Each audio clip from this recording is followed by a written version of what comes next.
Então, Deus abençoe todos vocês. Que Deus, que o Espírito Santo, o Espírito de Deus, venha abrir os ouvidos que têm estado fechados. Venha abrir os olhos que têm estado fechados. Que venha abrir o entendimento para que todos possam entender a sua palavra e, uma vez obedecendo essa palavra, seguindo essa palavra, então venha alcançar, venha conquistar o reino dos céus. O reino de Deus é conquistado. Você tem que tomar posse do reino dos céus, o reino de Deus. É o que Jesus propõe. Ele disse, desde os dias de João Batista, o reino dos céus é tomado por violência. O reino dos céus é tomado por violência. E essa violência, a gente não é com os outros. Essa violência é consigo mesmo, consigo mesmo. Você tem que violentar a si mesmo, a si mesmo. Você tem que violentar o seu coração. Você, eu, todos nós, eu também. Eu estou falando com vocês, isso é para mim também. Ninguém está imune, ninguém é uma exceção, não, não. O reino dos céus não cai dos céus assim, não. Você tem que tomar posse dele. Agora, o que é bacana, é bom falar sobre isso, porque nós começamos o jejum hoje, né? Começamos à meia-noite, esse jejum de Daniel. O que é bacana quando Jesus fala de que o reino de Deus é tomado por violência. Não é violência contra o diabo, não é violência contra o mundo, não é violência contra as pessoas, não. É violência contra o próprio coração. Por quê, bispo?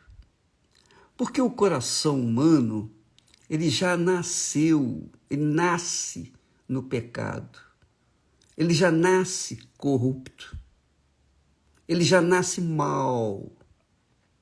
E eu digo isto porque a gente tem visto, inclusive, uma pessoa muito amiga, um profissional que tem nos ajudado.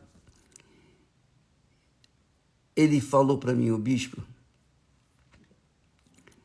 é interessante, porque a minha sobrinha tem 2 aninhos.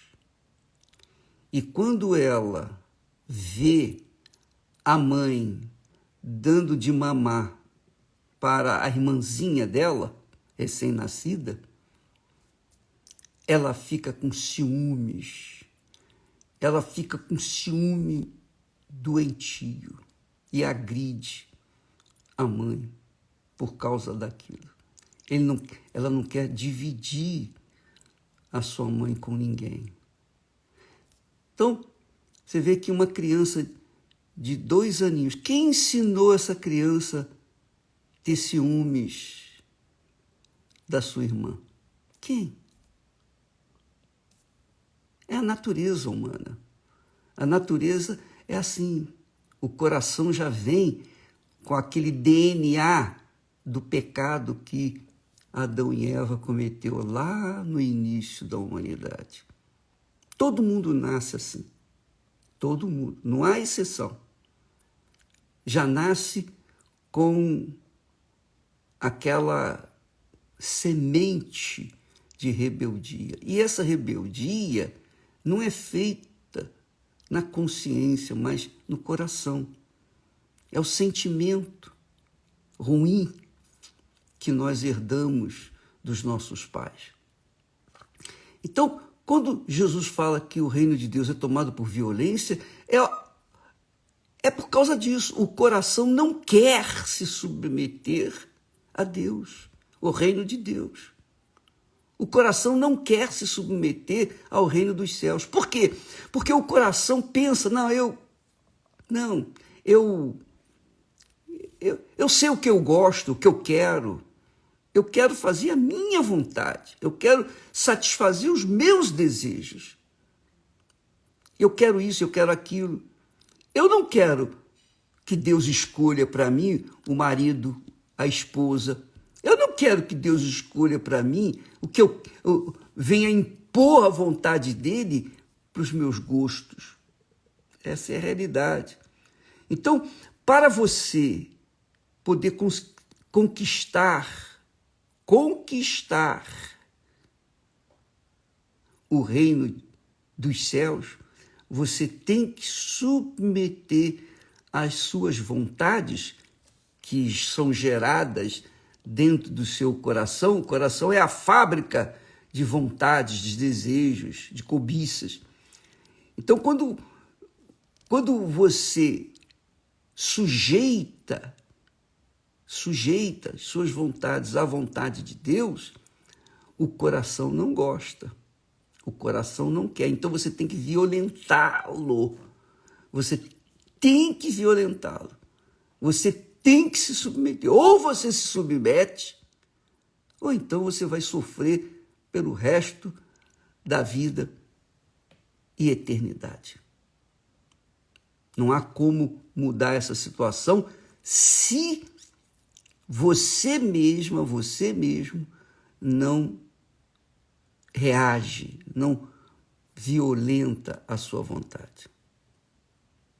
É fácil, é simples, que a gente fala esses exemplos, mas são coisas simples, mas são muito interessantes, porque você sabe, eu sei, todos nós somos humanos, não é? Todos nós temos nossas vontades, não é? Mas você veja, por exemplo, você senta numa mesa, por exemplo, no meu caso, quando viajamos e ficamos na casa de fulano, beltrano e ciclano, e eles colocam para nós o melhor que eles têm. Então, há vezes que tem tanta coisa gostosa, saborosa, maravilhosa. Vem uma e diz assim, uma esposa diz, bispo, eu fiz esse bolo para o senhor. A outra, bispo, fulano mandou isso aqui para o senhor e tal. Então, a mesa fica farta, bonita, atraente e faz imediatamente encher a nossa boca de água. É ou não é? Porém, eu tenho as minhas limitações, eu pessoalmente, eu tenho minhas limitações com respeito à comida. Eu tenho as minhas limitações. Então, há certas comidas que eu não posso comer, porque se eu comer, eu vou passar mal. Se eu comer, vai me dar problema. E mesmo que eu possa comer aquelas que eu gosto e possa comê-las, eu tenho que comê-las numa medida em que não venha comer além do que eu posso. Mas o coração da gente fica ali. E quem fala com o coração nosso? Os nossos olhos. Os nossos olhos dão informações para o coração. Olha que delícia, aquilo ali. A gente fica doido para comer aquilo outro, etc, etc, etc. Você sabe, você entende o que eu estou falando. Essa é a verdade. Você que faz regime para emagrecer, você que não quer engordar e você tem que se policiar 24 horas por dia. Isto significa que nós todos violentamos o nosso coração, a nossa vontade, os nossos desejos. Vontade era comer mais. mas espera lá, não posso, não dá. Então você tem que ter um autocontrole. E se a pessoa não tem um autocontrole, ela vai engordar, vai passar mal, enfim, vai ter consequências que não serão boas para ela. Então você tem que se violentar o seu coração, que é a fábrica de vontades, de desejos, de cobiças, etc, etc, etc. Então, muitas vezes, a Bíblia fala da carne. A carne conflita contra o Espírito Santo. O Espírito Santo conflita contra a carne. E a carne aí é o coração. É o coração que deseja e quer. Então, amiga e amigo, é uma guerra. Por exemplo, nós começamos o jejum de Daniel hoje, então, naturalmente, a gente vai ter que violentar o nosso coração para não buscar informações seculares, informações do que está acontecendo em Israel, informações do que está acontecendo lá na Ucrânia, informações do que está acontecendo na África, as guerras que tem lá na África, que quase ninguém fala, mas lá há mais atrocidades do que na Ucrânia e do que em Israel. Mas ninguém fala porque é África. A mídia não se interessa muito. Essa é a realidade. Mas é um fato, é uma realidade. Você começa, então, a entrar dentro de um limite. Você quer saber das coisas, do que está acontecendo, mas você, para negar a sua vontade, negar o seu coração, você tem que estar limitado à meditação na palavra de Deus, à oração, a pensar nas coisas de Deus. Então, isso tudo faz com que você venha violentar o seu coração, violentar a sua vontade, violentar a si mesmo, para conquistar o reino dos céus. Amiga e amigo, é bom que você saiba disso, porque aí você conhece quem é o seu maior inimigo, para que você venha fiscalizá-lo, ficar de olho nele, vigiá-lo 24 horas por dia. Mas vale a pena, porque você está violentando as suas vontades, não para conquistar o reino deste mundo, o reino do pecado, mas para conquistar o reino de Deus, o reino dos céus, que é o prêmio daqueles que venceram, que vão vencer. Jesus disse isso. Ao que vencer, ao vencedor, dar-lhe-ei isso, aquilo e aquilo outro. E você tem que vencer a si mesma, a si mesmo, para que então possa herdar o reino dos céus. Agora, eu queria que você aproveitasse esse jejum de Daniel e ouvisse esse conselho que eu, pessoalmente, tenho seguido. Porque nos momentos em que você está sozinho, tem ninguém do seu lado, e você procura alguma coisa para fazer, poxa, o que eu vou fazer agora? O que eu vou fazer? Você está só, você não tem nenhuma obrigação, e você fica, o que eu vou fazer? Aí você primeira coisa que você pensa é entrar na internet e viajar, né? Como nós fazemos quando estamos fora do jejum de Daniel. Então eu vou buscar notícias, eu quero saber como é que está acontecendo lá do outro lado do mundo. Enfim, a gente sabe que as igrejas universal do Reino de Deus estão abertas nesses países de guerra, onde há, enfim, há riscos de vida, etc. A gente fica querendo saber o que está acontecendo. O que eu vou fazer? O que eu devo fazer? O que eu tenho feito? E aí vai o conselho para quem estiver juízo. Você sabia que quando a gente está na igreja, a gente está ouvindo a palavra de Deus, a gente está louvando, a gente está cantando, a gente está em atividade. Quando a gente está em família, a gente está ali em família, conversando, etc, etc. Mas quando a gente está só, o que a gente faz? E essa é uma situação muito peculiar de cada um de nós.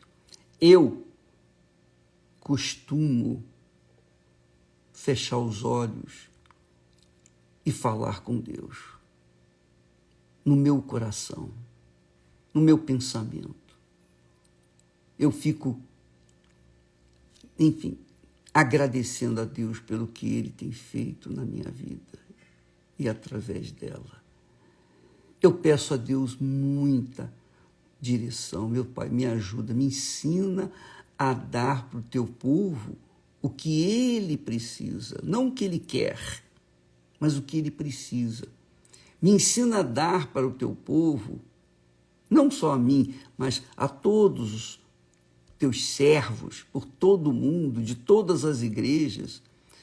Ensina-nos a te servir, dá-nos a orientação que nós devemos passar para o teu povo, porque nós somos teus servos, nós somos teus sacerdotes e temos que cumprir uma obrigação para com aqueles que têm chegado até nós.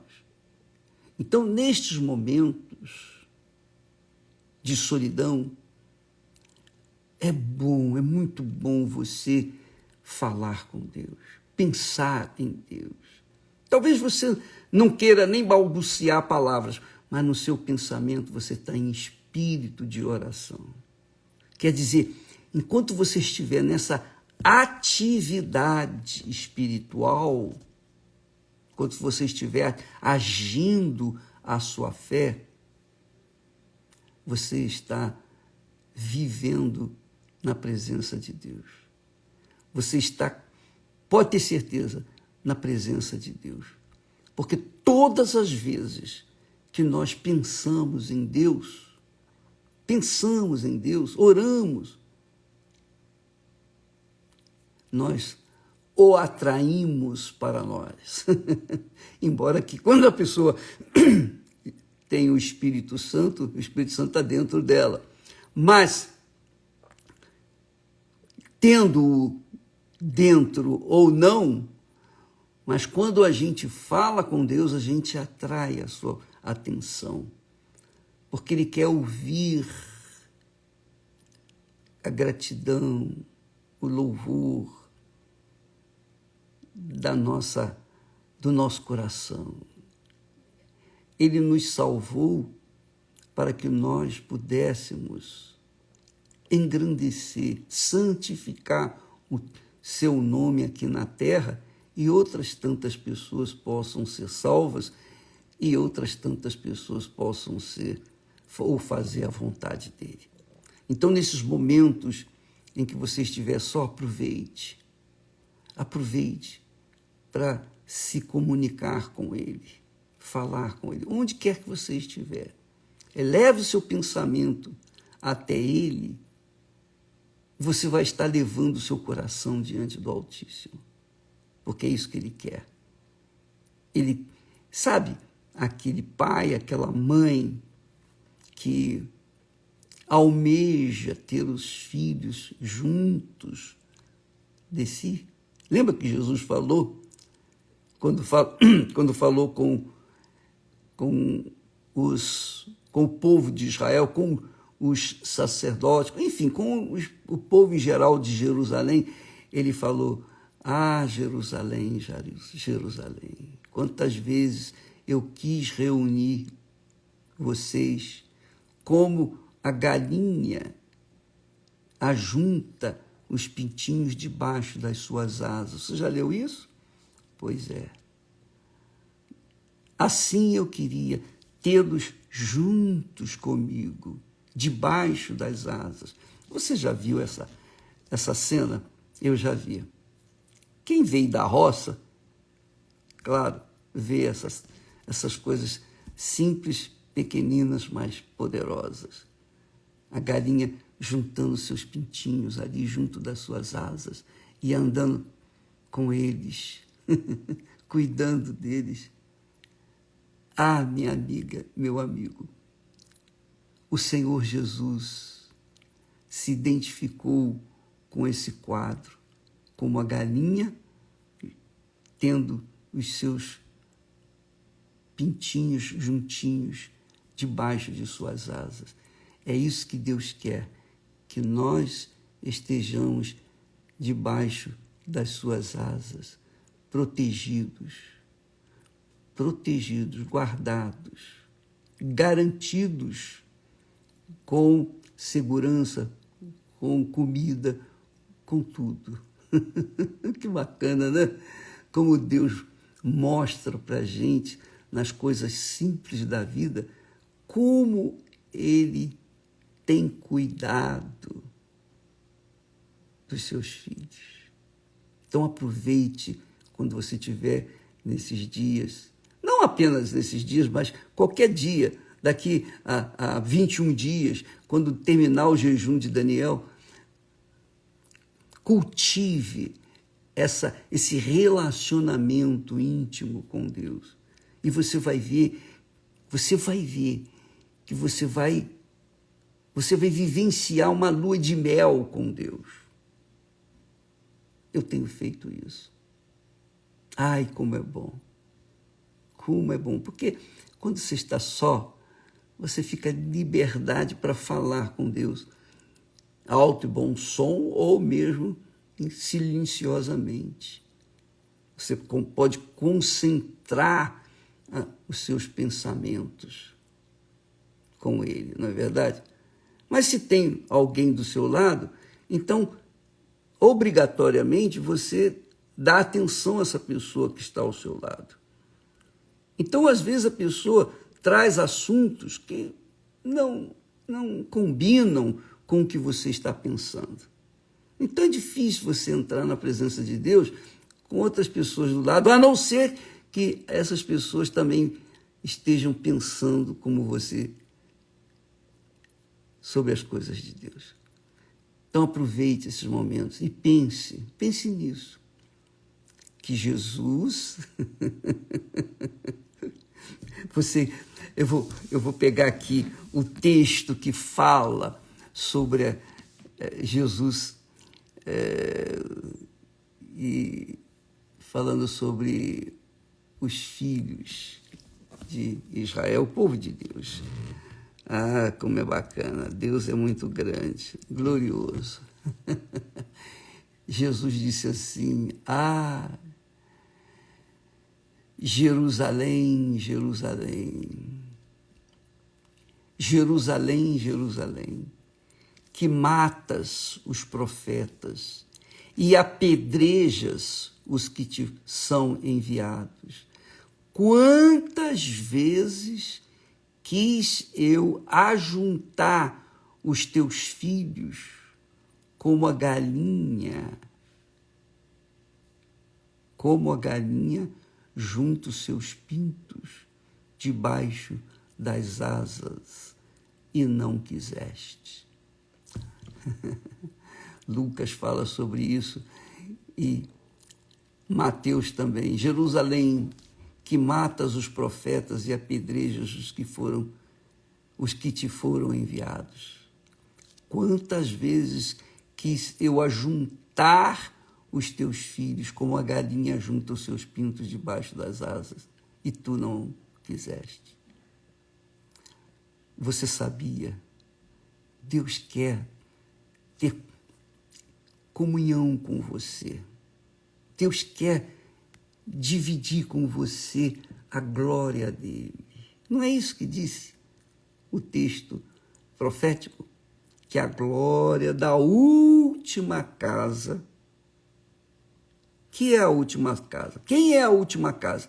A última casa, ou melhor, as últimas casas, são as pessoas que receberam o Espírito Santo, ou que recebem o Espírito Santo. Ou, se você receber o Espírito Santo, você vai se tornar a última casa. Quer dizer, a glória da última casa será maior do que a glória da primeira. A glória da primeira foi quando o Espírito de Deus desceu sobre o templo de Salomão, que Salomão construiu para Deus. A glória de Deus desceu. Imagine a glória de Deus descendo sobre você. O Espírito Santo descendo sobre você. Então, você vai se sentir como um pintinho debaixo de suas asas. Você imagine como será a sua vida diferente. Aí sim, você estará em espírito e em verdade, em condições de glorificar, de exaltar, de honrar Deus com seus lábios. Tá bom? Então, graças a Deus, vamos nessa fé desse jejum de Daniel, a partir de hoje. Deus abençoe a todos e até amanhã, em nome do Senhor Jesus Cristo. Amém. Graças a Deus.